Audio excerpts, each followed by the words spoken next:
Ni siku ya tatu ya maonyesho ya shule yanayofanyika hapa jijini Dar es Salaam maeneo ya Ubungo, na Fountain Gate inaendelea kutoa huduma zake katika kuionyesha mazingira ya shule, mambo tofauti tofauti yanayopatikana shule ambayo ni kama kukuza vipaji, elimu bora inayopatikana katika shule za Fountain Gate. Fountain Gate wako hapa kuhakikishia kila habari ya Fountain Gate unaipata hapa.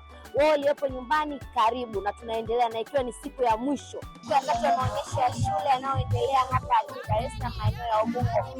Nimepata nafasi ya kuzungumza na msimamizi wa Fountain Gate Foundation ambaye yeye ndiye alikuwa msimamizi katika banda la Fountain Gate. Tukutane naye na atatueleza machache aliyokuwa ameyaona kwenye maonyesho haya. Unaitwa nani na unafanya kazi gani? Naitwa Janet Ganga.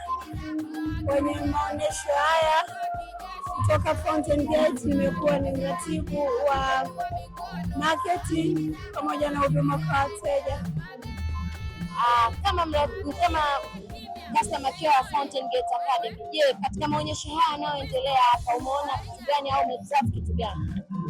Kwa kweli maonyesho ni mazuri kwa ujumla, kwa maana kwamba shule mbalimbali za private zimejitokeza kwa ajili ya kuuza shule zao, na sisi kama Fountain Gate Academy Tanzania tulikuwa hapa, tumepata nafasi ya kujiuza na wameona Fountain Gate Academy Tanzania tunafanya nini, na kwa sababu mara zote unapokuwa kwenye sehemu ya wazi kama hii, automatically kile unachokiuza kitaonekana.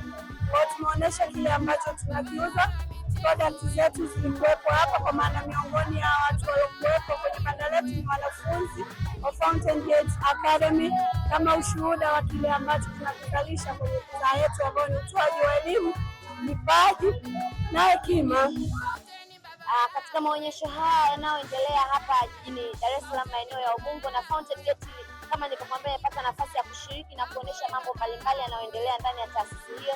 Maonyesho haya mgeni rasmi alikuwa Dr. Anet Komba ambaye ni mkurugenzi mkuu wa taasisi ya elimu Tanzania, na Fountain Gate Academy imeonyesha mambo mbalimbali yanayoendelea kwenye shule yao kama kukuza vipaji na elimu bora inayotolewa.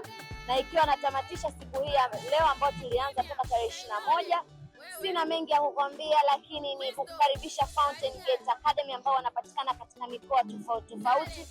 Tukutane muda mwingine. FGA TV, discover a new joy. Bye bye.